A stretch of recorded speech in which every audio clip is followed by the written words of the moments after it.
여러분 안녕하셨어요? 스마이크의 김홍란입니다. 김치볶음밥 못하시는 분 안 계시죠? 맛있게 나름대로의 비법이 다 있으실 겁니다. 오늘은 정말 간단한 김치볶음밥을 제가 좀 더 맛있게 여러분들한테 보여드리고 또 예쁘게 세팅하는 것까지 완성시켜 드리도록 하겠습니다. 밥을 볶으실 적에 대부분 식용유 사용하시죠. 식용유는요, 이렇게 막을 형성해 주지 않기 때문에 시간이 지나면 밥알이 땀을 줄줄줄줄 흘립니다. 그래서 밥이 불게 되죠. 이런 거는 볶음밥에 사용하시게 되면은 볶음밥에 있는 재료까지 수분이 먹어들면서 점점 힘이 없고 맛이 없는 볶음밥이 되게 되겠죠. 중국집에서 드시면 볶음밥 참 맛있잖아요. 그거는 바로 라드유라는 걸 볶아서 그러는데 그 라드유가 몸에 그렇게 또 다 좋다고 생각들은 안 하시잖아요. 가끔 돼지기름이 필요는 하다고 합니다.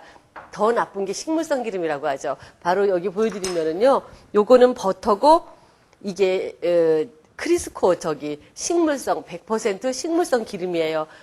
트랜스 지방이라 그래서 굉장히 요즘은 조심을 하게 하는데 수입상가나 재료상에 가서 구입하실 때 또는 백화점에 가서 보시게 되면요, 이 식물성 쇼트닝 기름이 트랜스 지방이 없는 거를 판매를 해요. 제가 몇 번 사이트에서 보여드려서 소개를 해드렸는데 오늘은 통이 없어서 보여드릴 수가 없게 됐어요. 통 색깔이 초록색이에요. 그러면 바로 여러분들이 트랜스 지방이 아니구나 하시면 됩니다. 어떻게 써있냐면요, 정확한 본토 발음으로 저는 자신이 없고요, 제로그램 트랜스팻이라고 써 있습니다. 그렇게 보시면 마음 놓고 사용하시고 실험 보관하셔서 쓰시면 되겠어요.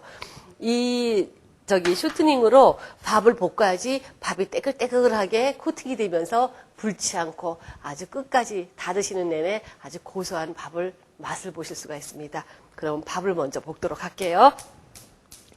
힘들게 어려운 음식이라고 생각하시지 마시고 쉽게 생각하시면서 여러분들 따라서 해보시도록 하세요.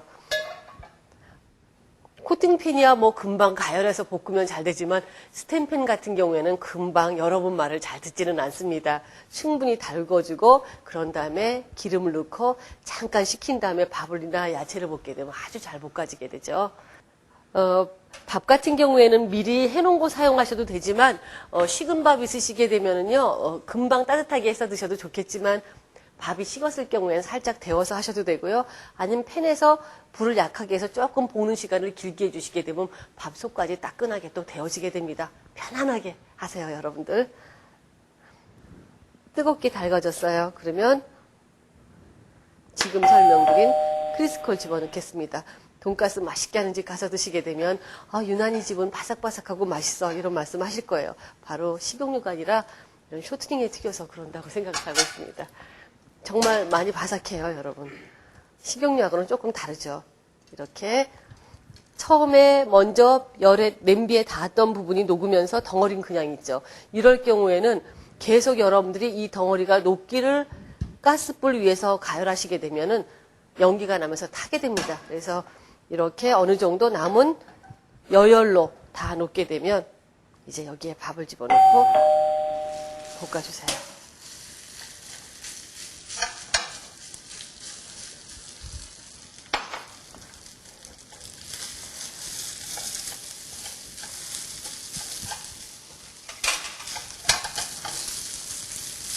꾹꾹 눌러서 밥에 코팅이 다 되게 해주세요.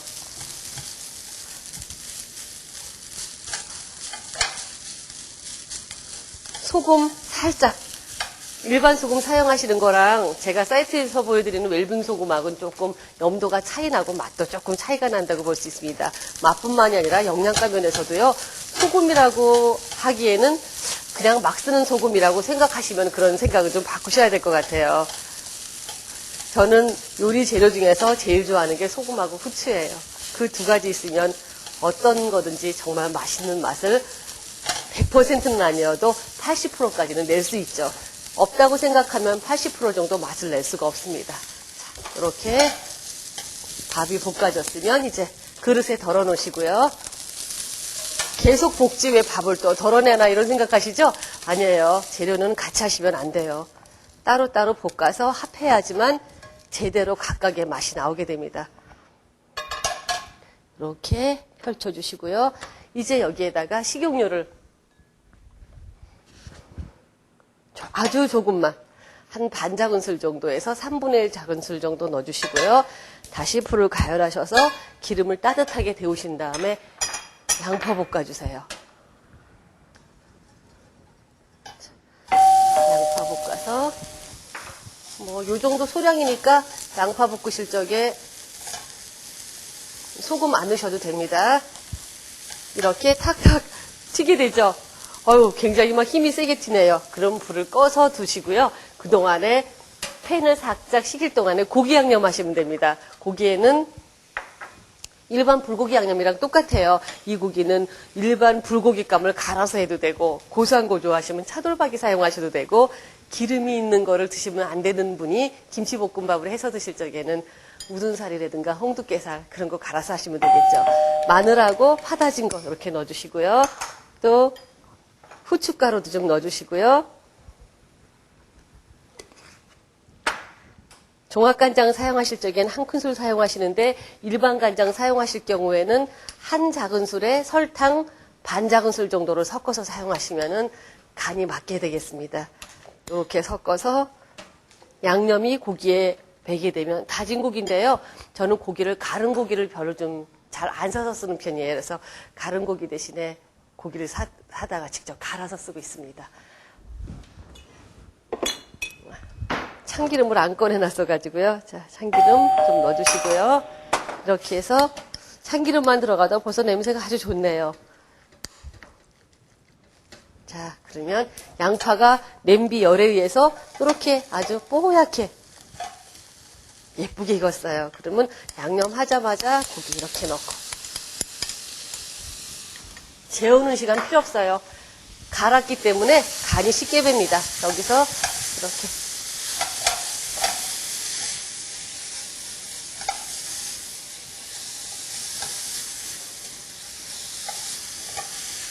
불고기 볶듯이 충분히 볶아주세요.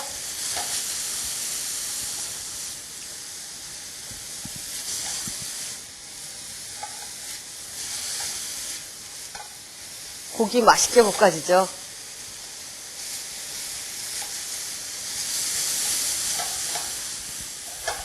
김치하고 돼지고기가 참 잘 어울려요.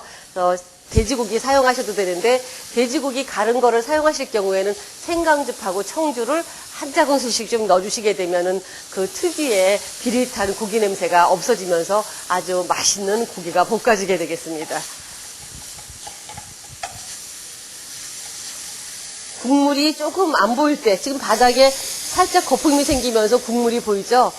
그런 게 안 보일 때까지 좀 볶아주세요.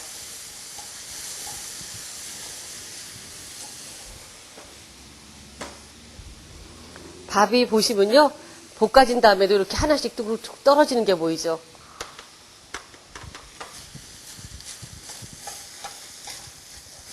고기 다 볶아졌어요, 여러분. 자, 잘 긁어서 싹싹 쫙쫙 소리가 날 정도로 되죠. 이쪽 부분 보면 벌써 후라이팬이 타기 시작을 해요. 그럴 때 고기를 반 옆으로 이렇게 다시 팬에다가 김치볶음밥의 가장 중요한 거 뭘까요? 김치 볶는 거죠. 식용유 반 작은술 정도 넣어주시고요.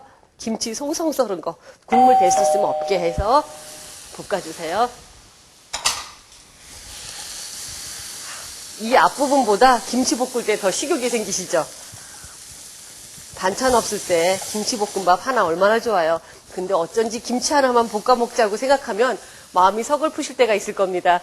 고기 조금 냉동실에 있던 거 아니면 또 조금 큰 학생들이 보거나 직장 다니는 그런 젊은 아가씨들이 보실 경우에는요. 어머니가 넣어놨던 고기 꺼내서 다져서 이렇게 혼자 맛있게 여러분들이 여유로운 시간에 김치볶음밥 영양가 있게 해서 드실 수 있어요.